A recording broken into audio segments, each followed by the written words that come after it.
Cool. Well, we'll just jump right into it. I Sounds good. mean, I met you, Nick. Okay, so I'll do a little intro here. Yeah. This is the Keen Talks podcast. We got, how do you say your last name? Nick Giulioni. Giulioni. Nailed it. Nailed it the first try. Yeah. Um, Met you last month at an investor meetup that I tried. We started doing those a couple months ago, and you came and had tons of knowledge. So I was like, we for sure need to have you on the podcast. Yeah. Share what you have. So if you want to go ahead and just give a brief intro to yourself, kind of where you came from. It can be Yeah. short, it can be long. Yeah. I'm not tending to be the shortest talker here in the Yeah. world. So This podcast is the place to go. yeah. That's the place to let it fly. Absolutely. Yeah. Yeah. So gosh, I'll do my best here to give a quick background. I grew up in Southern California. I'm a Hoosier by choice, not Nice. by birth. Yeah. And so yeah, I grew up in Southern California, went to USC, met the girl of my dreams there. Nice.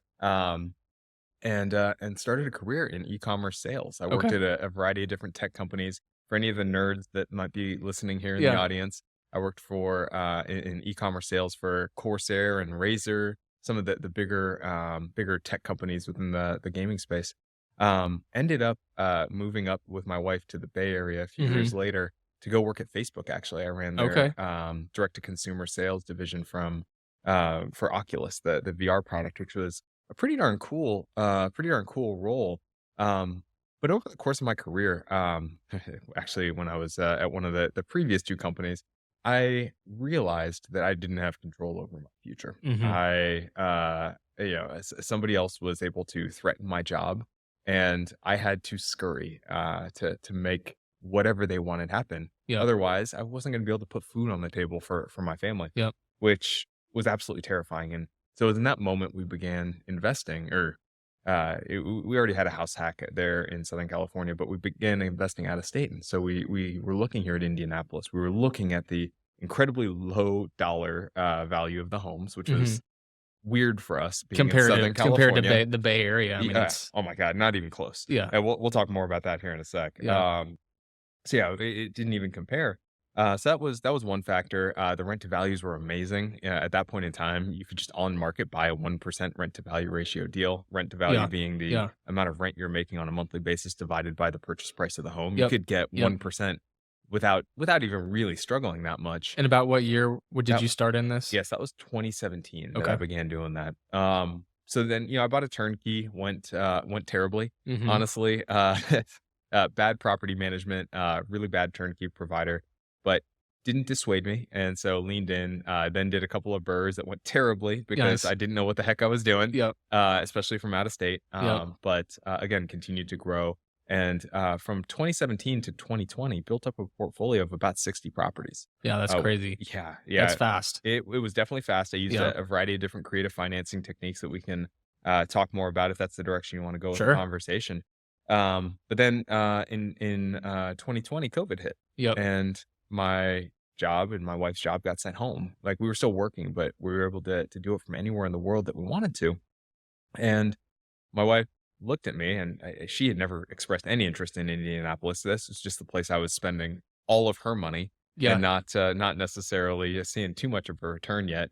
Door count was growing, but Yeah. the cash flow wasn't Yeah. great yet. Yeah. And she looked at me and she goes, "Well, do you want to move there for 6 months?" Mhm. And Just see what just happens. well, just move there for 6 months, get closer to the business, save some money, because Yeah. we were living in the Bay Area, which Yeah. we were paying rent in the Bay Area of $4,000 a month for a 1,200 square foot house in That's insane. Oh my God, it was That's so insane. stupid. It was lighting money on fire Yeah. in a neighborhood that I could best describe as like a beach grove, kind of like a B class area. Yeah. Not bad, not great. Like, Yeah. Just um, kind of, yeah. but 1,200 square feet. The owner was thrilled because as soon as we moved out, he sold the place for $1.2 million. Or That's I think more than insane. that. And so we moved out here and got closer to the business. We moved into a spot in Fishers that was a really cool property, 2 houses on one lot that we rented out the other one on Airbnb and midterm rentals and that whole thing. And overall, yeah, it went really well. I knew I had my wife though. When we were walking around a neighborhood, and this is after she had, as we're driving into the state, goes, 6 months and not a day longer. Yeah. Um, we're walking around enjoying a hike in like the forest, and it like backs up into this incredible community that's Mhm. a new build. And she goes, "How much are those houses?" Mhm. And so shortly thereafter, we ended up buying our dream house in Carmel, Nice. which was basically the same price as the first dump we ever purchased in Southern California. Um, so yeah, that's kind of how we got here and how we ended up staying here. In 2022, I actually though was doing a bunch of flips, anywhere Mhm. from 5 to 10 at a time, and decided it was time to leave Facebook and did some coaching of people, but really leaned into the flipping side. And contracting was my biggest problem. Yeah. I couldn't find reliable contractors. Everybody was over budget, behind schedule. Yep. It was an absolute disaster. And, you know, I had thought I'd found a guy that was gonna grow with me. Turned out he wasn't the right guy Mhm. to grow with me. So I found a different guy, actually the guy that's, now my business partner, who you met a little earlier here today. And I brought him on. I just said, "Hey, I just want you to go around and yell at all the other contractors that Yeah. are working for me. Stop swinging, take off your tool belt. You don't need it anymore. Mhm. I want you to just go and yell at all the other contractors on my behalf." He said, "Great." And my projects started going off quicker. They were cheaper. Everything was going off better. And that's when all my friends started asking me, "Hey, Nick, are you willing to manage our properties as well and our rehabs as well?" And so that's how Off Leash Construction is born, and that's where we're sitting today. There are a million other stories I can tell. I'm gonna let you No, tell yeah, me. this is great. I've Yeah. already got so the whole time from 2017 through 2022, you were working at Facebook? So I was working at Razor in 2017. I was working at Corsair in 2018, 2019, and then I was working at Facebook 2019 to 2022. Okay. So it's only been recently, I guess 2022 was a couple years ago at this point. Mhm. So you've been on your own for about 2 years? I just crossed my 2-year anniversary the other day, which Nice. is, bananas to think Yeah. about Yeah. because, I'll tell you, I always was buying all these properties so that I could just, like, sit back and relax and Yep. not have to work Yep. anymore. I'm working harder than I ever For have sure. before, man. Yeah, and but it's different, and I'm the same exact way. When I was at my job, I was wanting to find a way to not be at the job, you know? Yeah. And then you get out of it and you work harder and you work more and but you enjoy it. You know, it's Yeah. something that you can put your name on. You're building it, you're doing it. Yeah. Yeah, that's awesome. So does your wife, what does she do? You said you had her behind. I feel like you said you had her behind you. Does she still work? Oh, my wife still does work. Okay. She is our benefits still at the Yeah. moment. Yeah. And yeah, she's an absolute beast. She's incredible. She runs recruiting, both engineering and not, for one of the largest tech companies people have never heard of. Oh wow. Yeah, it's like the Google of Australia. She runs all of their recruiting. She's an absolute badass. Yeah. My rock in so many ways. She allows me to go out there and be the wild card Yeah. while she goes and is the steady Eddie. I think eventually she's going to come and work with me. Yeah. She and I are a pretty good CEO COO duo, Mhm. but we haven't really had that opportunity too much yet. Gotcha. Yeah, that's awesome. It's nice to have someone like that behind you where you can go guns a-blazing and try Mhm. and build this thing as crazy as you can, and you know that you've got her behind you just kinda pumping the fire, Yeah, fueling the fire, putting but food on the table. yeah, putting food on the table. Yeah. So do you still how many rentals do you have now at this point? So I currently own about 50 to 60 still to this day. I had continued to grow the portfolio. When we moved out here, we had 50 or 60. I grew it after that point. But in 2022, right before interest rates started rising, Mhm. hedge fund came to me and offered me way too much money for 17 of these houses that a partner and I owned. And so we ended up selling a couple of those. And I've sold off a couple of others over the years, but did the whole 1031 exchange, Mhm. which for anybody who's not familiar, that's a tax-free exchange that you can do if you sell real estate and you buy the same amount or more real estate shortly thereafter. Um, Talk to your tax professional Yeah. before Yeah. you go. Just do Yeah. it based on what I'm saying. We ended up purchasing a couple wedding venues as Oh, well. yeah. Yeah, I remember you telling me about those. Yeah, Yeah, give us a little bit about that. yeah. So the Wild's wedding venue, for Uh-huh. anybody who hasn't heard about it, what are you doing? Yeah, we'll promote you. Yeah, it's the coolest wedding venue in all of Indiana. I'm totally biased in saying that. We purchased that. It's 125 acres down in Brown County, right there at the border of Brown County and Bloomington. absolutely beautiful, stunning. I've got a bunch of incredible employees who basically make it so that that you don't need a planner when you're working there, Yep. because our staff is so incredible. And so, yeah, I've been able to parlay a little bit of the real estate, kind of the rental real estate, into active businesses that I get to be a part of, and do some value add type of stuff there. It's a little different than what you might do on the rental side. Ended up getting liquor licenses because we ended up buying a second venue shortly thereafter down in Hiltonville called Laurel Mill, which is absolutely beautiful itself. But then also, adding rentals on the property so that people are able to Mhm. stay there Yep. on the day and the night of their wedding. Yep. That's one of me and my wife's dreams, is to have a wedding venue where it's the all-inclusive experience. You Yep. have, like, the bachelor pad and where the bridal party can stay, and then family if they need to, and Yeah. there's a gym in there and pickleball and all that stuff. Oh, dude, you're gonna have to come down there and Check it out. stay for a night or two down at the Yeah. Wilds. I think you'll have a field day. Do you have, like, four-wheelers and stuff the boys ride around? That's probably a huge liability, No, though, for we definitely. All for right, so for those kind of people. yeah, we definitely don't let people drive around, Yeah. but we do have a Polaris, which Okay. is, Yeah. Yeah. way too much fun, Yeah, I'm and sure it is. I may have driven around the property with a drink in hand once or twice. Yeah. I Um, mean, when you've got that much acreage, yeah, you know, it's not a DUI you if hit it's a on your own property, you right? hit a tree, I mean, Yeah, or run into a lake, I don't know, but yeah. so out of the 3, I guess you have the construction entity, you've got the rentals, and then was there one more? I thought there was one more kind Uh, of branch you were working the with. weddings, and The then weddings, yes, the obviously, rent. we're still flipping ourselves Yep. a little bit. Yeah, So where do you enjoy putting your time the most? Or do you kinda just, yeah. like you said, CEO, COO, oversee all the entities, jump in, jump out? That is a fascinating question, Mhm. and I don't have a good answer to it. And the reason I say that is all of them are wildly fascinating to Mhm. me at a certain point in time. Yeah.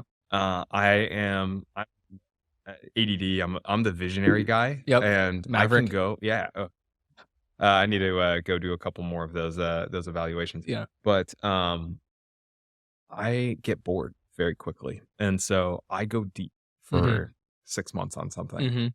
and then I need a break. I That's need to go. exactly how I Yeah, am. I yeah. know exactly what you're saying. Yeah, Yeah. and then I need to just go work on something else for a little while. And so, for a while, I actually spent quite a bit of time on the wedding stuff, really wrapping my brain around it, understanding it, figuring out how to manage it effectively, what the KPIs are that we need to be looking for. Um, and then I moved on, Mhm. because I've got incredible staff. I have, Mhm. weekly meetings with them, make sure that they're happy, they're content, but I don't have to spend too much time there for it to Mhm. run itself.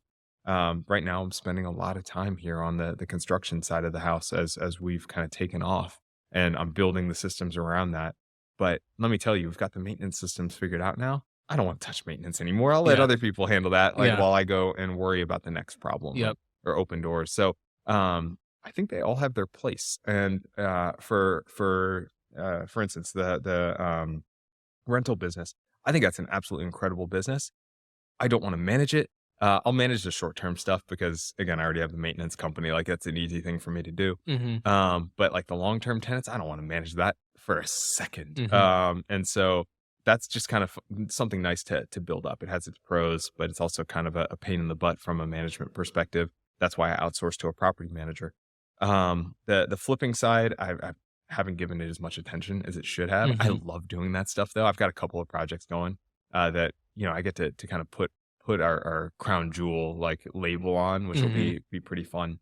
Um, the construction's super fun because I get to help so many investors. I get to help so many homeowners to find incredible places to live.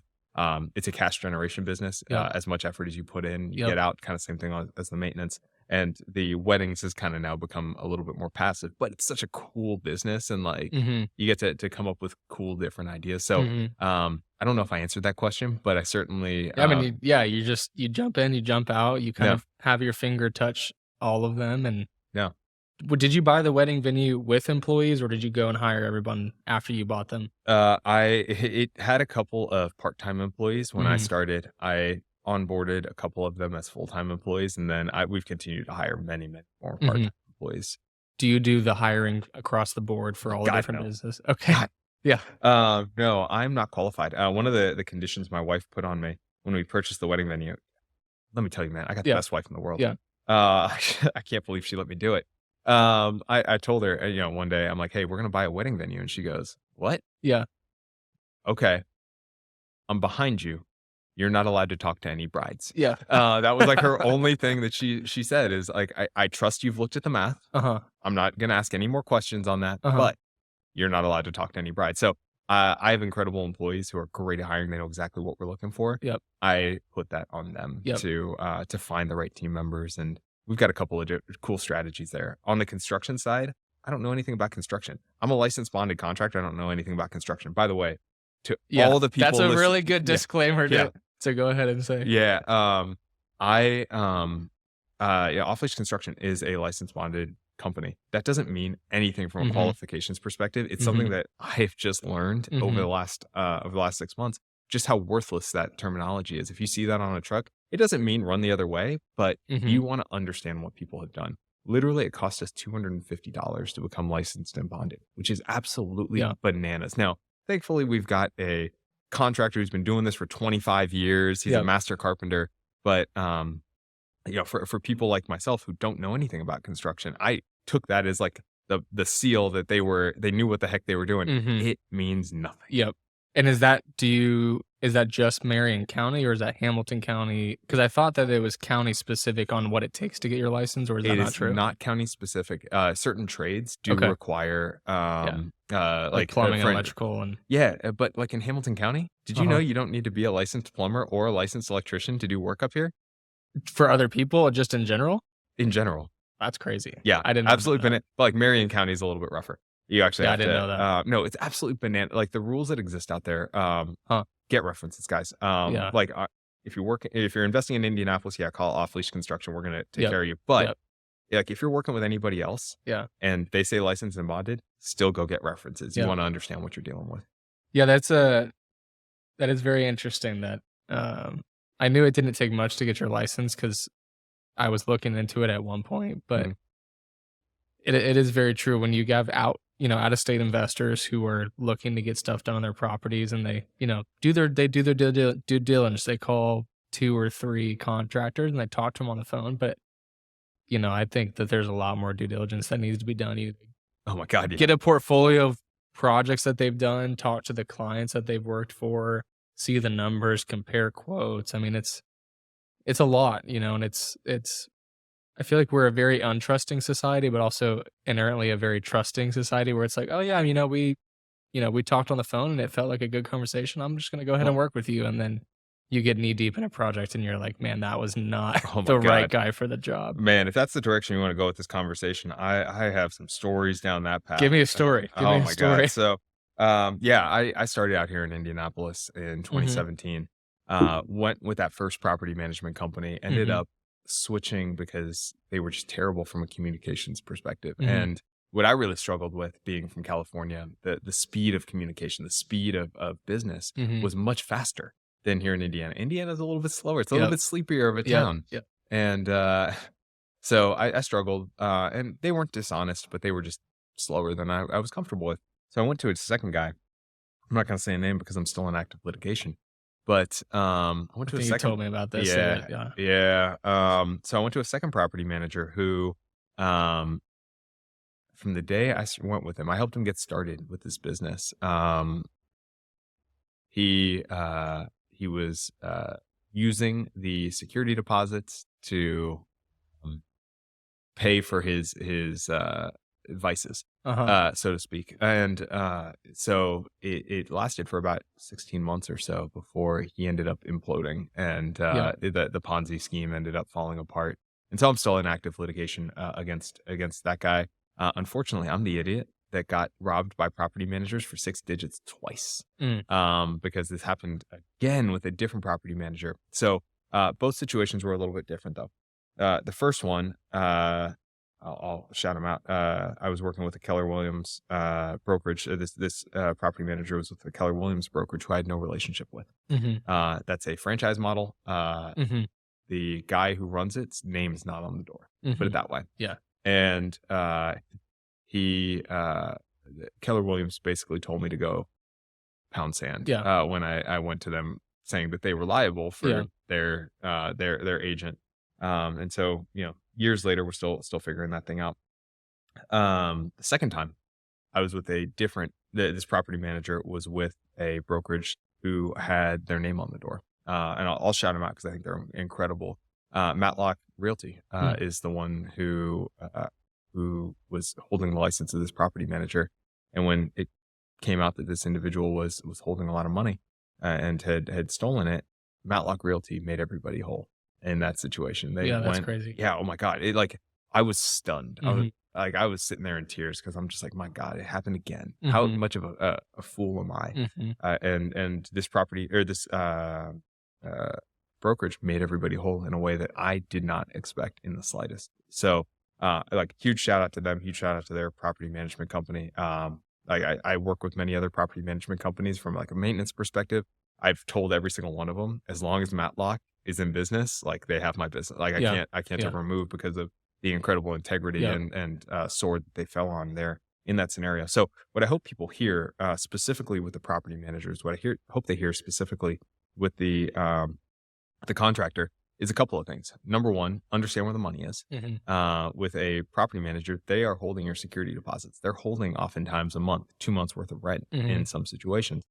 Make sure that their numbers are being checked out. Make sure that they're actually being audited by their brokerage. Make sure they're being audited by a third party. That's super, super important because there's too much money sitting there on a mhm, regular basis. As an owner, if you got one door, that might be like three to $6,000. It's not that big a deal. mhm. Like to be clear, $3,000 to $6,000 is a lot of money, but it's not that big a deal to lose in that scenario. If you've got 50 doors, that could be a lot more money than that. And so make sure that that's being checked out. From a contractor perspective, make sure they're liquid. Make sure that they have plenty of recommendations of people that have worked with them in the past, and make sure that, yeah, you're probably gonna have to make a deposit on the front end, but make sure that the work is being completed as it is being paid out. You wanna make sure that they're working for their next paycheck and not their last paycheck. Mhm. Yeah, that's really good advice. From a standpoint of, obviously you're staying with Matlock, but if you were to switch property management companies, what would be something Mm, you as an investor who owns 50, 60 units, what's like number one thing you would look for in a property manager? I mean, I have a property management company, so yeah, it's good for me to hear just from what we could service, but for people out there also who have rentals, what do you look for yeah, in a property manager? yeah, that's a great question. Systems. I wanna understand that they're not just trying to outmuscle this situation. Mm, I wanna understand what software they're using. I wanna understand, do they have people that they're partnered with, for maintenance? Do they have mhm, people that they're partnered with for leasing, or are they doing it themselves, and that's fine. I wanna understand how many people they have per door, or how many doors they have per people, I should say.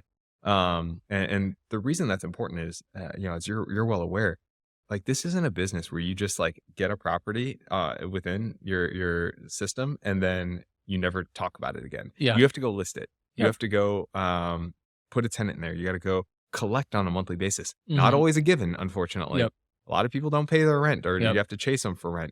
Hey, their check bounces, whatever that looks like. There are a million mhm. things that could go there.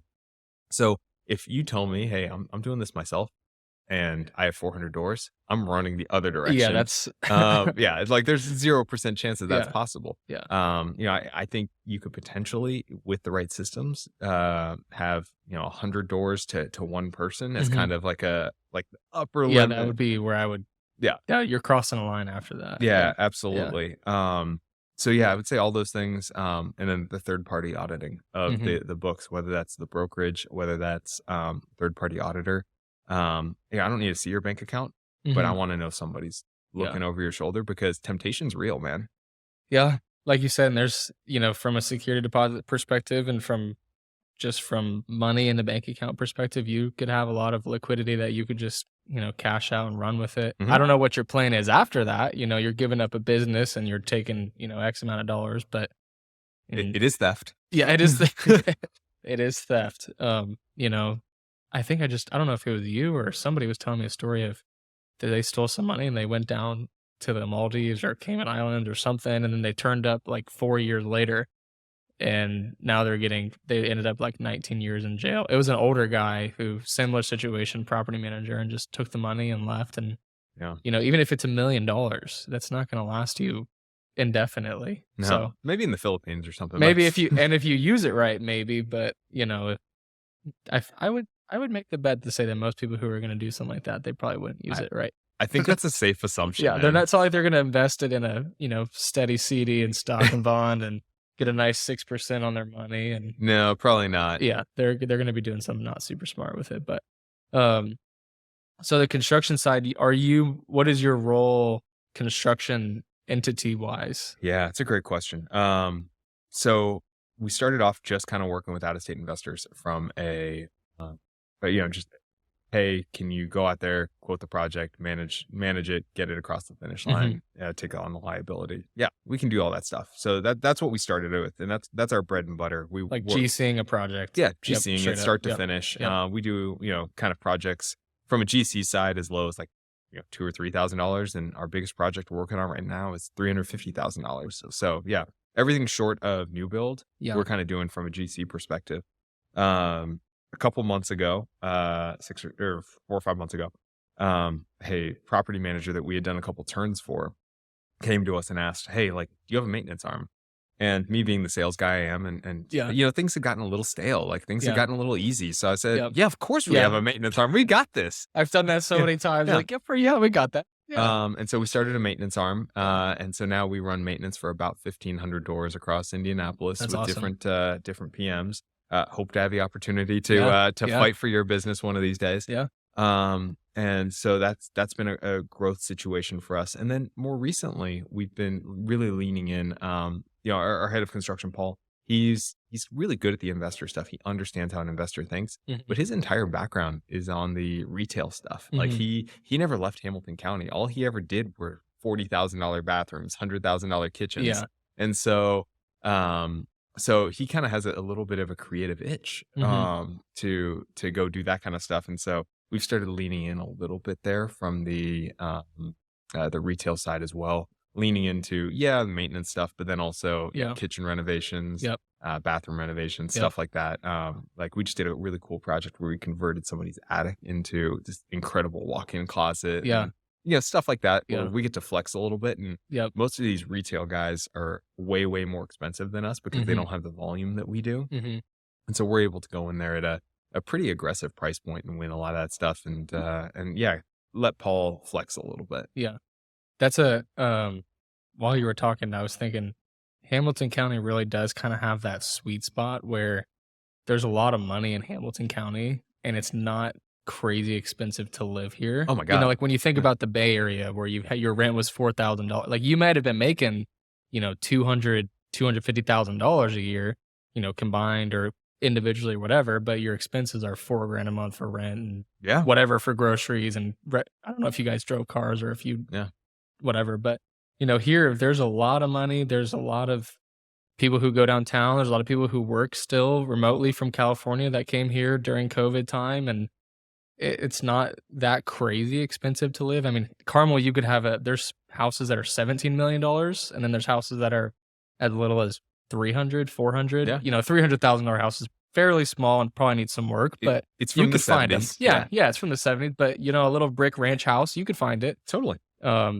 So there's a lot of people who've got a lot of dough. So if you wanted to do, like you said, that retail Yeah. bathroom remodels, my uncle was a contractor for a while, and he said it was the worst part about doing work in Hamilton County is like you're doing a paint job and you're afraid of getting paint on like the $30,000 rug that they've got laid out Yes. in the living room. It's crazy what, you know, people have got money around here and they're Totally. ready to spend it. And Yeah. what I would enjoy about that whole process is you're helping someone's vision, whether they know exactly what they want or not, come to life. You're helping Yeah. them.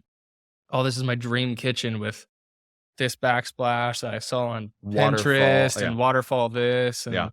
and that's pretty cool that you guys are getting into that. Yeah. Well, and what's really interesting, and what I think a lot of people struggle to understand as they're getting into the space, is when we're working in a retail kitchen, when we're doing a $30,000-$40,000 kitchen, Mhm, let's say, you've got the 6-inch rule. mhm, What that means is you gotta, if you can see a flaw from 6 inches away or further, yep, like you got to fix it. Like yep, it's got to be repaired. When you're doing something that's a flip, it might be a 2 or 3 foot rule. Like, mhm, hey, it's got to look good, mhm, but like it doesn't need to be yep, quite to that same level of quality.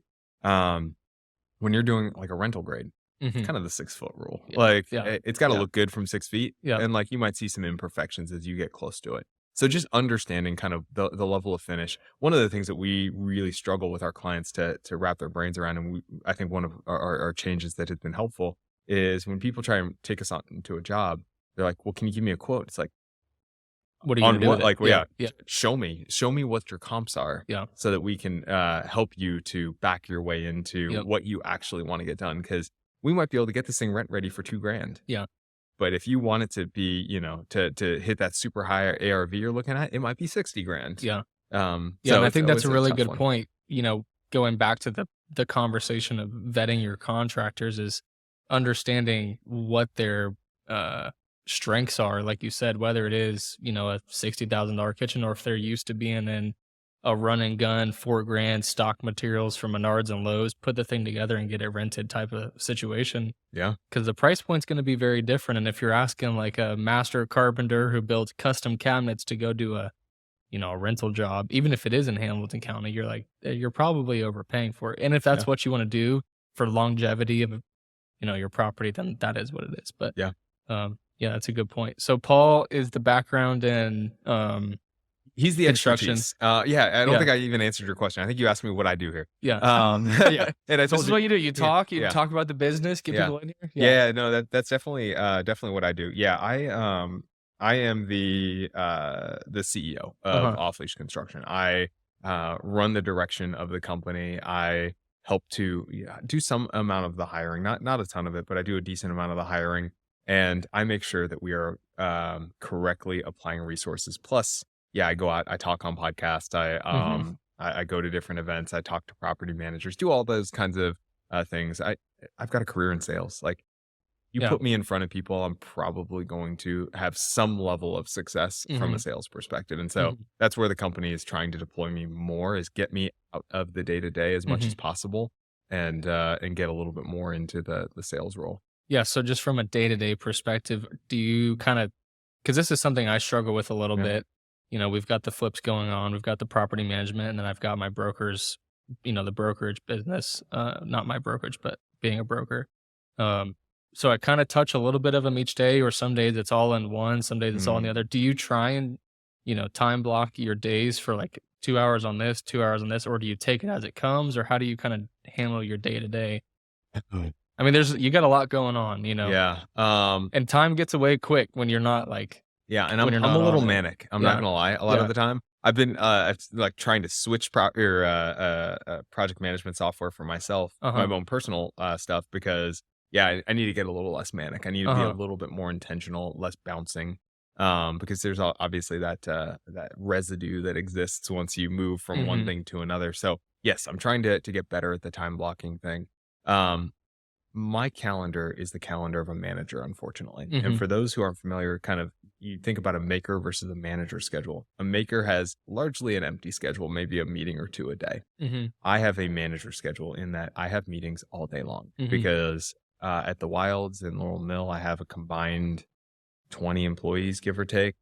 Here at Off Leash Construction, I've got, I don't even know how many people. Like, most of them are contractors, but probably about 15 people working for me full time mhm, here within this company.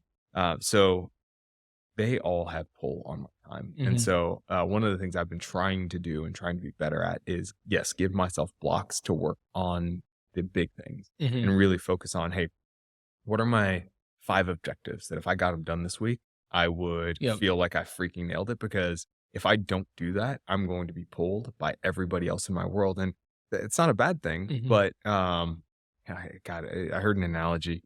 When you're self-employed, when you're working with yourself, honestly, when you're working in the corporate world for the most part, any monkeys that are on your desk, you put there. mhm, When you're working with other people, when you have employees, they only bring you the meanest monkeys, and then they just drop them on your desk all the mhm. time. It's like always the hardest problems they're tossing on your desk. And so doing what you can to empower people to deal with their own monkeys, and and give them the space. Hey, this is when you can get me. And so one of the things I do specifically on the construction side is uh, I make sure that they are all able to get to me from 9:30 to 10:30 every morning. I have time specifically set for them. Mhm. Then that gives me the rest of the day that, hey, an emergency might come up, they might call me, Mhm. but but they know, hey, like they can get their questions answered in that morning. Specifically for like the weddings, they know they can get me every Thursday and they can book a one-on-one with me during the week. Yeah. Like so that's kind of how I think about it. And then I try to give as much white space as possible so that I can go and tackle those couple of key things that are going to really make that week a success. Yeah. So for the wedding business, are you like 52 out of 52, like 52 weeks in the year? Are you booked, or how do you try and do Friday wedding, Saturday wedding, Sunday wedding, Yeah. Tuesday if somebody wants it, or how does Yeah. that schedule kind Great of work? question. Yeah, we do anywhere from at the Wilds 80 to 100 weddings a year. Wow. Really 105. So yes, we're trying to get multiple per weekend. Yeah. And yeah, we do get the occasional Yeah. what we call, elopement Yeah. wedding or Yeah. whatever. Um, so, obviously we've got that. Um, then moving on to the second venue, Laurel Mill. That was one that we bought that was failing. Mhm. The year we bought it, we actually just crossed the 1 year mark of having purchased it. The year we bought it, it had 17 things. Currently, we have 35 on the books for this year. Mm. Hopefully, we'll get up to 50 or 52 next year. Yeah. That one's a little bit less amenable to 52 weeks, and that's because we have to shut it down over the winter. It's not insulated, Yeah. so it's a little bit less Yeah. less compelling from that perspective. Do you do any sort of marketing for those? Oh God, Or yeah. yeah, I mean, you have to do something, I'm sure. Oh, sweet Jesus. Yeah, yeah, Yeah. we're on all the platforms, Yeah. pushing, Google, The Knot, Wedding Wire, all those things. Yeah. Yeah. So for across all the businesses, I'm sure you do marketing for all of them, or do you just do it primarily for the wedding venue? All the off leash construction and the wedding venues. Yeah. Who do you what do you do? What kind of marketing do you do for all those? So, for for the wedding venues, we pay for premier placements on Wedding Wire and The Knot. Mhm. We pay a little bit of Google ads, a decent amount of Facebook ads, Mhm. to drive those. Then, and then the occasional like endorsement opportunity, stuff like that. When you're getting into the construction business, there are a couple places that we're leaning in from a marketing perspective. We actually partner. If there are any agents who happen to be listening to this, anybody who sends us a client that we convert, we actually pay 5% of the construction cost to that Nice. client upon the final payment Mhm. of their invoice. So that's one thing we do. We do local service ads on Google all the time, crushing it there. And then yeah, we do events and stuff like that. We host, or we don't host, pardon. We sponsor events for different agents that are doing cool gatherings and stuff Yeah. like that. Yeah, Yeah. nice. So you think the, Google Ads, Facebook ad, kind of that space is where you've seen the most success in Oh, marketing? definitely. Yeah. Yeah. Yeah, Yeah. without a doubt. Like the local service ads, specifically on the construction side, have been huge for us. Hmm. What kinda leads is it? I mean, can't imagine they're probably fairly warm leads that come in, the Mhm. people who are like, "I need this, so that's why I'm look." I feel like most people don't just Yeah. casually look at contractors and Yeah, so it's an interesting thing, and right now we're looking at doing some potential TV ads, and so the way I kind of view it, there are two ways, and I think I'm not sure exactly who your audience is on a regular basis, but there are two types of ads. There's the ads that interrupt you. Mhm. Those are, hey, you're watching the Super Bowl and you get Mhm. interrupted, or you're watching Grey's Anatomy and you get interrupted with that ad, or hey, you're scrolling a website and you see an ad that blocks what you're looking at. Mhm. And those are good for brand building, but they're Mhm. not necessarily going to convert with an agent. They're not going to convert with a contractor versus, or honestly, a wedding venue Mhm. versus something that is a little bit different of a scenario where you're actually searching for something and you are served an ad based on what you're searching for. So Mhm. that's like Google ads. That's honestly in a lot of cases like Facebook ads. You're hit with what you're looking for. So for instance, if you're an agent, if I was kind of looking to be more effective at my ad spend, I wouldn't want to do the interruptive stuff. I would want to go buy Google ads for you know house buying Indianapolis, or whatever that looks like, because that's somebody who is ready to convert. That's bottom funnel versus top of funnel, Mm.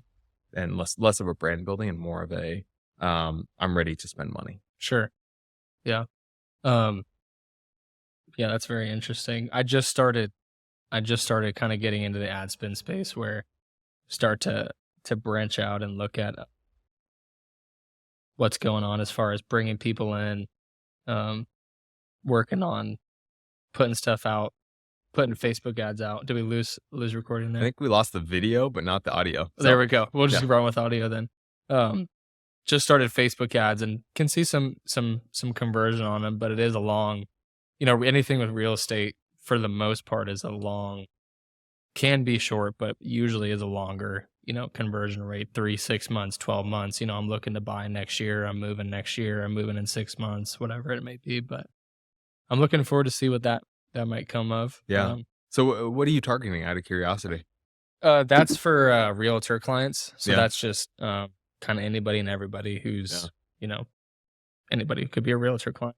yeah. We do pay for property management leads. Hmm, That's through we use BuildDM, that's our software, yeah. and they have their own lead generation platform. They're very warm. It's someone literally going on and saying, "I'm looking for a property manager." They get to the website, they fill out the form, and you pay to be between 1 and 5. Oh, cool. You know, 1 is the preferred vendor, and then, 2 through 5 or whatever for So the I heard a rest. rumor actually this morning that Mhm. Bigger Pockets is actually rolling out a property management Oh, type of are they? referral. I know they've had agents for the longest Yep. time, Yep. but I've heard property management's rolling out, so it might be something that's Yeah. worth taking a look at. Yeah, I mean, I looked at the agent referral part. I never pulled the trigger on it, but it's kind of the balance. Being an agent, I feel like is a balance between investor clients and primary residence clients Hmm. because the investor clients, they're a lot of work. Hmm. It's a lot more work. You could be getting multiple transactions out of them and you could be landing big portfolios or whatever, but primary residence client, they usually know what they want. Yep. They're looking for something specific in this area. It's kind of like a cash cow where you can just kind of turn those clients over and service them. Obviously, you want to give them the best service possible. That's a given. But, Yeah. um, the investors are very like, this is my number. If we're not hitting, 1%, 1.25, 1.5, whatever on their rental return or their flip Fire return. them if they're asking Yeah. for over 1% Yeah, today. I mean, right now, yeah, you're not even getting that, but, they're just like, "Hey, that number doesn't work, move on," versus a primary residence client, it could be, "Oh, yeah, we'll think about that," and then 24 hours, like, "Okay, let's make an offer, let's go over asking, we love the house," so Yeah.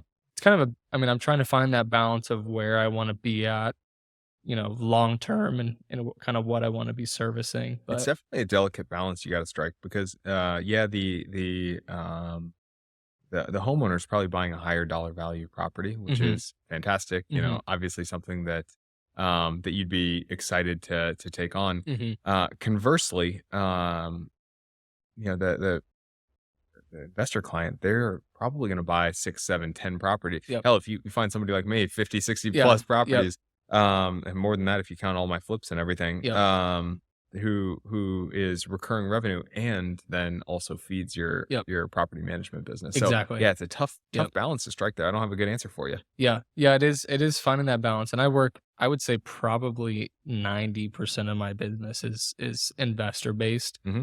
and that, we've already seen it where we've got a client that we then manage, and then we have a client that we manage that then they sell, so we kinda catch it on both ends, and we even had one where one client sold to another client that we managed for and just double agent or Yeah. dual agency there, and it worked out pretty nicely for both parties. One got the cash he needed, one got the property he wanted. So, um, Yeah. yeah, it's 360 win. yeah, it's a fun business to be in. Real estate is, Yeah. there's always an option somewhere for what you want to do. You just kind of find the right Yeah. angle. But, um, so when you're not doing construction, when you're not running wedding venues and doing all this stuff, what do you do as far as hobbies Oh go? my god. What's a hobby, man? Yeah. So Besides work. Yeah. yeah, no, work is definitely a hobby, which is such a terrible thing to say, Yeah. but it's something that I get so much joy out of. Hmm. And I meet some of my best friends in this Hmm. industry and Hmm. have pulled some of my best friends from before I was in this industry into it. So, can't complain about that too much. That said, really, it comes down to 2 or 3 things that I focus on Mhm. when I'm away from the office. Physical fitness, that's something that's important to me. Yeah. I play Nice. pickleball with the friends, one of the things that was really important to my wife and me is that our house have a gym in it, and so Yep. we've got a gym in our house so that we're able to get our daily exercise in. So that's super important. And then, really the second thing that's important to me is spending time with my family. Mhm. I did this so that I would have the free time to be with my wife.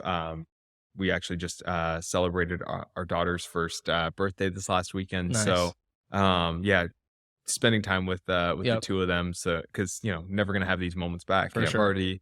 already completed 7% of my child's daughter or childhood, which is absolutely Yep. crazy to Yep. think about. Yep. And then if there happens to be 2 minutes, at the end of all of that, after Bailey goes to bed. I aspire to playing video games. I don't really do it, but I aspire to it, Yeah. and so, usually it just means that, I turn the game on, the game console, it needs to update, and I turn it off. Yeah. Yeah. So you have a one-year-old daughter? Yeah, Nice. yeah. Yeah, we have our daughter's 1 in a couple months, but we have a 2-year-old also, so being a dad It's the is best. it's honestly not all of the work means nothing compared to being a dad. Oh my It's god. amazing, and it's so rewarding, and yeah.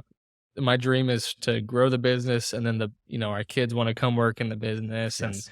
pass it to them, and they bring in their new ideas, and they bring in their innovation from their generation, whatever VR technology and blah, blah, blah. Whatever's next. They'll be AI. doing, hologram, Yeah. whatever, and, we'll just be the old guys who are stuck in our old ways, but, yeah, having kids is a huge blessing. Oh my It's god. amazing. Well, and I'll talk about the business advantages. One, let me tell you, you build so much more connection with people, with Mhm. like fellow parents. Yep, If you've got a kid, yep, like, oh my god, you immediately become like for sure. somebody much more You know relevant the to them. struggle, at Yeah, least to some extent. Yeah, yeah. So there's yeah, that piece of it, obviously. But then two, you get more efficient. for You're sure. not going to waste time. Yep. You're not going to continue to reorganize your CRM system for the 10th time Yep. instead of just making the call, because you know what? You got to put food on the table for that little one, Mhm, and you're going to work your ass off mhm, because you are not going to let that kid go hungry. mhm. Yeah. Yeah, that's a very good point. It there's a certain drive that comes with being a parent for sure. I've experienced it getting married. We were living Mhm. in California and I wasn't making very much money. I was like, I need to figure this out so I can actually provide for my wife. And then, when we moved from California to Tennessee and we had quit our jobs and we're jumping all in real estate and then we were praying. I was like, well, I gotta go get another W-2 just to have some security while we figure out all the real estate stuff. And it's been a journey since then, but yeah, you're right. I mean, it's you put it into overdrive a little bit. Oh my god. There's no nonsense. Even if leaving the W-2, I tell people I know, you used to have like 5-minute break before a meeting when you were a W-2 employee. I'd like get on my phone and, scroll Facebook, whatever. Now it's like I got 5 minutes, like I'm checking emails, I gotta Dial for respond to this dollars. person, call this person back, see what that's going on with that client. It's a whole different world. Do you have to go down to the wedding venue a lot, or do you kinda stay away I from? aspire to going down to the wedding Yeah, venue. It's beautiful down there, yeah, and it's so serene. So it's become a vacation spot for my wife and yeah, me. But from an actual execution perspective, no, I don't spend a lot of time down at the yeah, wedding. Not nearly as much as I would like. I go down when there's an emergency. yeah. Here's what I will say: like, it sounds great to run a wedding venue, Mhm, and you know what? Most of the time, it is. mhm, Occasionally, things go wrong. mhm. Occasionally, a tornado runs through. Occasionally, which I wish I could say wasn't real, that Yeah, knocked the power out. Occasionally, a car breaks down and an emergency comes up. And occasionally, when running a business, employee issues become a thing. mhm, And so last year, unfortunately, we're almost at the 1 year anniversary. Um, we had an employee pass away. And so like, yeah, in those situations, you gotta run. And so like, I don't want anybody to hear, hey, like Nick's got this idyllic yeah, life yeah, that it's easy. Running businesses is really, really hard. And one of the things that I thought was really interesting that a friend of mine said, and it really resonated is, when you run a business or when you're a W-2 employee, pardon, you're responsible for you. You're mhm, responsible for your family. And you know what? That's stressful. mhm, When you run a business and I'm sure you can attest to this. You're responsible for other people's Mhm. families, and that is one of the most terrifying feelings in the world, and Yep. so you will do whatever it takes Yep. to make sure that not only your family's fed, but their families are fed as Yep. well. 100%. Yeah, me and my brother, we run the property management together, and so I got me and my wife and my 2 kids to provide for, and then he's got a wife and 2 kids, and we're both of our wives are pregnant with another kid, Oh, and we have you're we don't prolific, man. yeah, yeah. We don't have, as many employees as you. We have an assistant that we hired this year, and, um, it definitely weighs on you when you wake up and you're like, "Ah, it would be nice to just take today off," and, it's a Saturday, it'd be nice to just hang out, but it's like, I got 50 things on my to-do list, I gotta get those done, I gotta get Yeah. my workout in, I gotta make sure that I'm physically healthy to actually keep working. Because that's what I also didn't realize until the first time it happened after I quit my W-2 is like, when you have a W-2, you just call in sick and, if usually at least I would try and keep up on emails and, Yeah. be available if needed. But, when you get sick as in a business owner, it's like, well, I'm just going to work sick today. Yeah. Like, it's like, you don't really call in sick. It's like today's just not going to be as easy as the other days. You still got to go do what you got to do and, try and not get other people sick, Yeah, no especially your kidding. own employees so that they can keep working. But yeah, there's no off switch. You just Yeah. kind of keep going. In the famous words of Bill Belichick, Mm, "No days off." yeah. Yeah. Arch rival Bill. Are you a Colts fan? Are you a Patriots fan I grew up or in LA. anything? Yes, I grew up in LA, so I didn't have a team growing up, Mhm. so I'm a Trojans fan, Mhm. which meant that I adopted the Colts when I moved out here. Yeah. Uh, I might have to become a slight Chicago fan given my Okay. USC, Yeah. Caleb Williams fandom, Yeah. but yeah, I'm definitely adopted the Colts here. Yeah. Well, if you came here in 2022, you 220, 2020. 2020, there wasn't much going on in 2020 with the No. Colts. That was Andrew Luck quit in 19, I believe, because I think it was our wedding. We got married in August of 19, and I believe it was our wedding day that he announced his retirement. Oh, And since then, it's been all downhill it's since then. been besides Jonathan Taylor, it's been pretty much nothing worth watching. But Yeah, I would agree. I mean, I'm pretty much a Chiefs fan at this point, only from the standpoint of they're just really They're just entertaining to fun to watch. watch, Yeah, I yeah. mean, like if you want to watch slinging football, Oh, yeah. that's who you turn the TV on for. Oh, And yeah. the Chargers actually had some fun stuff to watch over the past couple of The years. But Chargers. I'm not gonna yeah, even dignify that with a response. so Southern California, what about what part? Los Angeles. Okay, Yeah. we were in Santa Clarita, just north of. Yeah, We not might far have at all. talked about that, but well, yeah, this has been awesome. It's always good to hear someone who's been in the business and cares about what they do and cares about their clients and is pursuing being a business worth, doing business with. There's a lot of people out there who, I've heard a lot of bad property management No companies kidding, man. and, there's good ones around Indy and there's, the ones that aren't so great. Obviously worked with contractors that weren't great and some that are better than others, but Me too.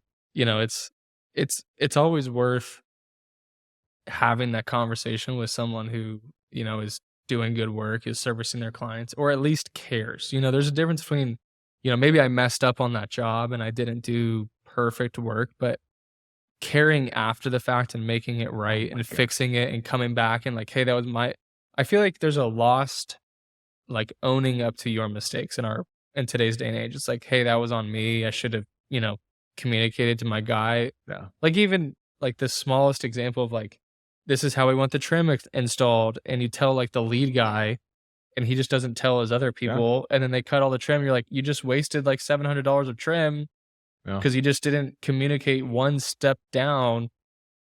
What was supposed to be done. It's just owning that and be like, hey, I'll get the trim, I'll get it put in. I didn't do what I said I was gonna do. You wouldn't believe just how much credibility you get for owning your mistakes. Uh-huh. And I make sure that our team is very willing to do that. Mhm. And it's really uncomfortable for people who have grown up their entire lives on social media where all you ever put on social media is your highlights. Yep. And so yeah, that's one of the things that so many people are like taken aback where it's like, hey, I screwed this one up Mhm. and I'm going to go out there and I'm going to make it right. Apologies. And Mhm. if you work with me again, it's not going to happen. Yep. Like that is so freaking powerful. Yeah. And I feel like most people have the opposite view of they think, if I tell you I was the one who messed up, you're gonna think lesser of me or think I'm not a good contractor when, like you said, it's the exact opposite of you own your mistakes and you say, hey, that was on me. Like you said, I won't let it happen again. We're gonna move on from here. People love that. Oh my God, yeah. They eat it up. Yeah. And that's what I want for my contractors. Like, hey, you put the closet in the wrong spot, like put it in the right spot and you fix it, you pay for it. You know, Yeah. everyone makes mistakes. Well, and same thing on the property management side. I'm sure that you get, hey, you know what? I put the wrong tenant in there. Mhm, Like here's what our criteria were to put that tenant in there. mhm. Unfortunately, it didn't work out. I'm gonna add this step moving forward. Yep, Apologies. And you know what? I'm gonna lease this place up for free. yep, My God, the yep, amount of goodwill you would get from something like that, yep, versus just kind of saying, hey, like, sorry, it's your door. Like you're mhm, screwed. yep. Yeah, and we're always trying to add stuff to our lease that, if you're in business for long enough, you're gonna experience situations that you didn't know you're gonna experience, and we're Yeah. constantly adding stuff to our lease to make it stronger and stronger, no matter how many lawyers read it and they're like, "Ah, this is great." It's like, "Yeah, Thanks. just keep putting it on there." Well, If not anything else for the tenant to read it and be like, "Oh, they see it." they thought this through. Yep, yep. So, well, that's awesome. I appreciate you. I guess I didn't even mention this is your space. This is Yeah. what do you call it again? This is what we call the water bowl The here. water bowl. You guys will have seen maybe the first half of this Yeah. before the It's video true. cut Yeah. out if you happen to be watching. Yep. But for anybody interested in coming and checking it out, we're Yeah. always willing to open the doors and share a drink of bourbon here Yeah. in the water bowl here up in Carmel. Yep. That's awesome. It's a cool space. Painted black. It's like a man cave Yeah. with some leather chairs in here. But yeah, I really appreciate you giving up your space, letting me come and talk to you for a little while, letting us use your stuff. It's been awesome. You didn't even play any of your sound effects on here. You know what? Next time, Next you time. have me on, I'll Yeah. it'll be all All sound sound effects. We'll Yeah. just play around with it. But this has been awesome. Well, what's your Instagram? Yeah. Just give them a place to go check you out. We'll link it in the description Yeah, for them too. super boring if you go actually see my personal Instagram. I'm not really that active, but if you check Mhm. out Off Leash Construction, we have plenty of the real estate, beautiful stuff Yep. that you'd expect there. The highlights. Oh yeah, Yeah, absolutely. The yeah. highlights that we talked about earlier. Yeah. We very rarely put our low lights up there. Yeah. And then yeah, if anybody wants to reach out to us, info at offleashconstruction.com if you want to reach out from a construction quoting perspective. We've got an amazing team there. But if anybody just wants to chat with me, Nick at offleashconstruction.com, more than willing to hop on a phone call and Sure. try and help people get started and doing what we're doing. Yep. And you guys do a Tuesday morning or Tuesday, Tuesday evening we do a construction corner where from 4 to 5, anybody who reaches out to me, I'll make sure that you're invited to Yep. it. And yeah, we just answer construction questions for an hour for every single week. Yeah, that's awesome. I don't know if I've ever heard of a contractor doing anything like that. We're- That's a super cool idea of like Yeah. like you said, out of state investors who, maybe they thought about using you or they just have two one-off questions. Yeah. They just jump in. Or they want to look through photos and analyze a deal with us Yep. based on photos. We'll do it. Like Yep. that's what we do. We sit here in the water bowl and Yep. go over them. Yep. That's awesome. Cool. Well, we appreciate it. We'll sign off there. Any closing thoughts that you want to give to the people? Yeah. Lean into your team members, guys. Go and make sure that you are validating that not only do they have the credentials, but that they have the referrals as Mhm. well. That they've done good work. And yeah, don't hesitate to reach out. More than willing to chat with anybody. Awesome. Well, thanks, Nick. I appreciate it. And we'll sign off there. Sounds good. Peace.